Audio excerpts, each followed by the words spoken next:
Joe Wu from the University of Hong Kong. Okay, thank you, Mark. So Mark gave me a pretty general topic on modeling innovative approaches to antimicrobial use, which is, I think I'm not really qualified to talk about this because I've only written one paper on antiviral resistance, specifically on influenza pandemic. So I sort of took the liberty to narrow the scope to just talking about innovative approaches of antimicrobial use during an influenza pandemic, and hope that you won't mind. So this was a paper that we did in 2009, and we were looking at a situation in 2008, so before the 2009 pandemic, where many countries were stockpiling antivirals, primarily oseltamivir, for the next pandemic. So in anticipation of the 2009, I guess.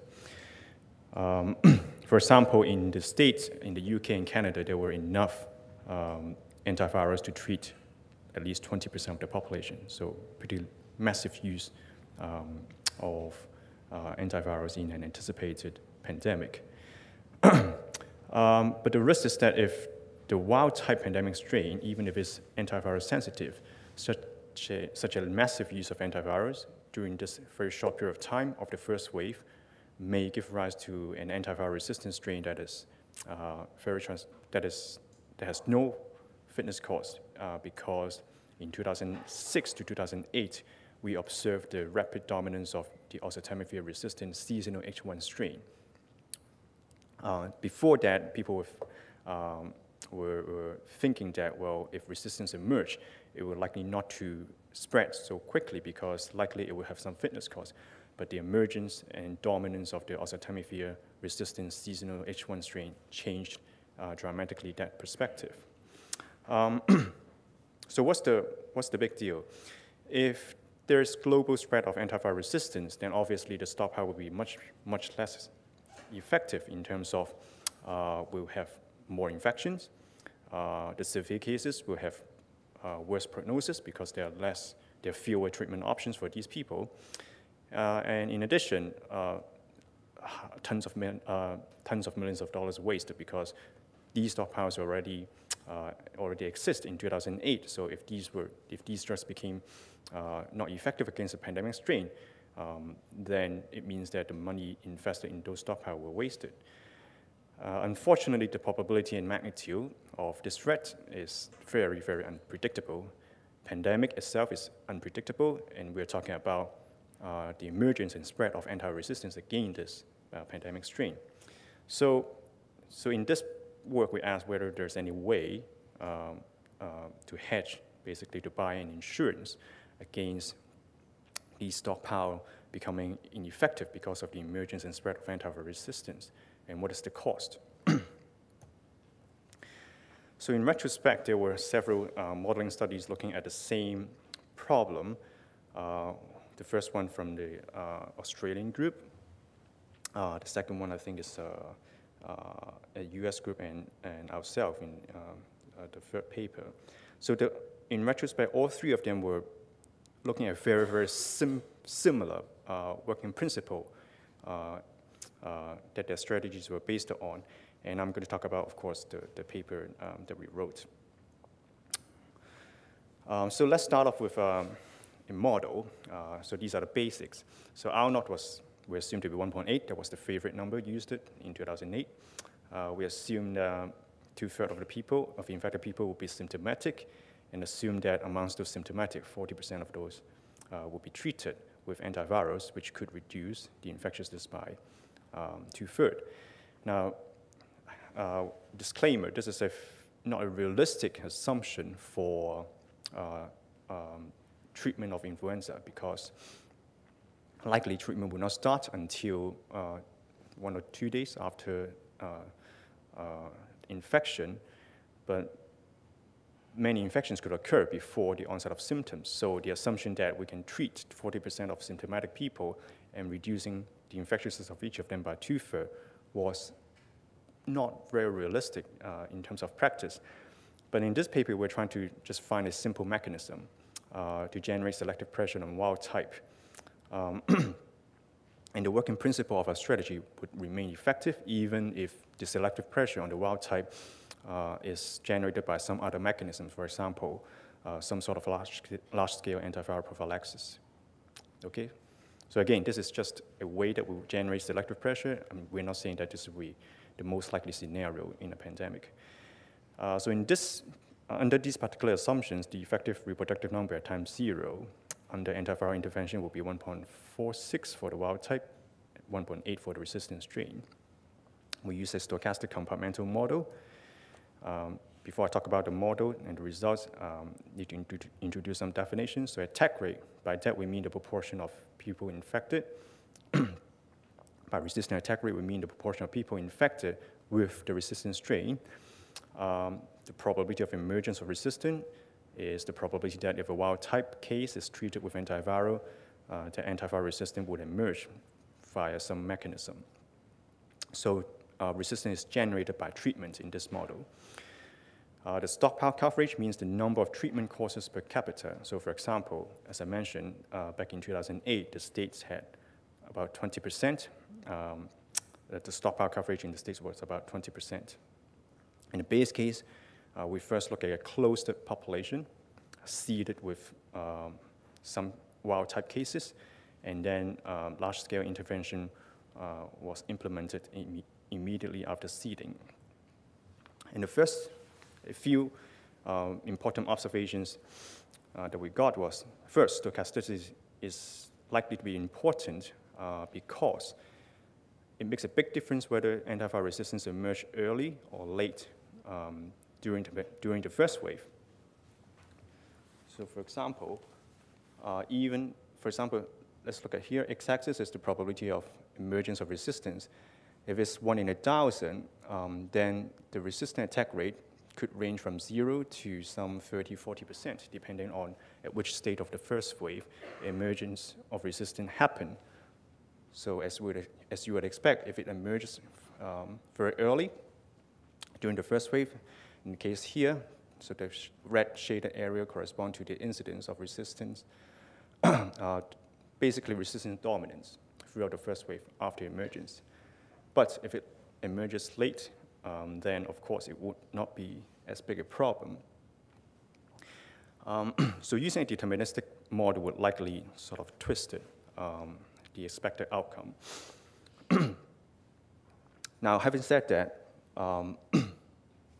the corollary is that the resistant attack rate will be substantially reduced if emergence of antiviral resistance could be somehow delayed until you have enough wild-type infections circulating in the community. So for example, if resistance does not emerge before the cumulative number of wild-type infections hit about 100,000 in this population of 7 million, then you can substantially reduce the impact of antiviral resistance in this population.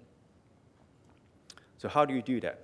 So again, the working principle is that if you can somehow delay the emergence and spread of resistance until you have enough wild type circulating in the community, and by enough, here we mean about 1% of the population, then you probably can have a good control of subsequent spread of resistance even after it emerges. So how do we do that? How do we implement that strategy? So there are a few options. One is obviously to delay the launch of antiviral intervention, so just not use any antivirals during the very early phase until you have enough wild type, until your cumulative attack rate has reached 1% or so. But that obviously has some ethical issues. I mean, if you have 20% stockpile coverage, how do you justify not using it during the very early phase, which is the most panic moment? So we were looking at alternatives. One is to stockpile another antiviral, so an antiviral that has a different resistant mechanism from the primary antiviral, and use it during the early phase, either by using it alone, so that even if resistance emerges against this secondary antiviral, it won't affect the effectiveness of the primary antiviral, which you will subsequently use after using up the secondary antivirals. Or in combination with the primary antiviral during the early phase, hoping that there will be some synergistic effect on suppressing the emergence of resistance when both of them are used together. Or via some non-pharmaceutical interventions. So for example, for those who are treated or prophylaxed during the early phase, you isolate them so you minimize the possibility of spread of resistance even after it emerges in those people using antivirals. So we consider two ways. One is what we call early combination chemotherapy. As I mentioned before, we use both the primary and secondary antiviral together during the early phase until the cumulative attack rate has reached 1% or so. And after that, we use just the primary antiviral. The second strategy is what we call the sequential multi-drug chemotherapy, SMC, similar to ECC. But during this phase, we use only the secondary antivirals. So the stockpile coverage is, the ratio is about 1 to 20, so 1%, stockpile 1% additional secondary antivirals, while maintaining the original 20% coverage of the primary antivirals. And in this base case, both strategies seems to work very well. The red shaded area here corresponds to the attack rate distribution for the monotherapy, so using just the primary antivirals throughout the first wave. The green is the attack rate for the second strategy for SMC. So as you can see, it shifts the distribution from the red shaded area to the green shaded area, which pretty much means that resistance won't be a problem unless the probability of emergence is really, really high, above 1% or so. ECC also works very well, as you would expect, if synergy is very high, which corresponds to the black area here. And the black area is this thin layer here. So if synergistic effect is very high, meaning that if you use combination therapy, it is very, very unlikely for resistance to emerge, then of course it would work. But it's kind of unexpected that even if there's no synergistic effect in terms of suppressing resistance, the strategy will still be beneficial. So shifting from the red shaded area to the purple shaded area here. And the reason is that if resistance emerges against just one of the drug during this phase, because you're using combination chemotherapy, then there will still be some suppression of the strains that are just resistant to one of the drugs. So unless there's dual resistance emerging during this phase, the strategy will still be beneficial, although not as good as when there's some synergistic effect on suppressing resistance. So that's just one case, just one set of parameters with R0 equals 1.8, such and such. The next step is then to consider what would happen if we consider all possible combinations of parameters, including transmissibility, including natural history, including probability of resistant emergence, including synergy in combination chemotherapy. And what we find is that the failure of this hedging strategy was greatest when R0 was intermediate, so not too high and not too low, and that's what you expected, because when it's too high, then there's really not much you can do about it. But when it's, and likewise, when it's too low, then you don't really have to worry about that problem. So the details, you could look at the paper. So far we have only been looking at just one single population, which you can consider as the source, one of the first cities to be hit by the pandemic strain. And these strategies seems to work in these so-called upstream population, because these populations would not be subject to substantial importation of resistance. So the next question would then be, would the same strategy be effective for the downstream cities, which would be subject to resistant importation if the upstream cities did not control their resistance spread properly? So we extend a single population model to a network of complementary, basically a meta-population model using the air travel network. So just look at the main results could be summarized by looking at 4 scenarios.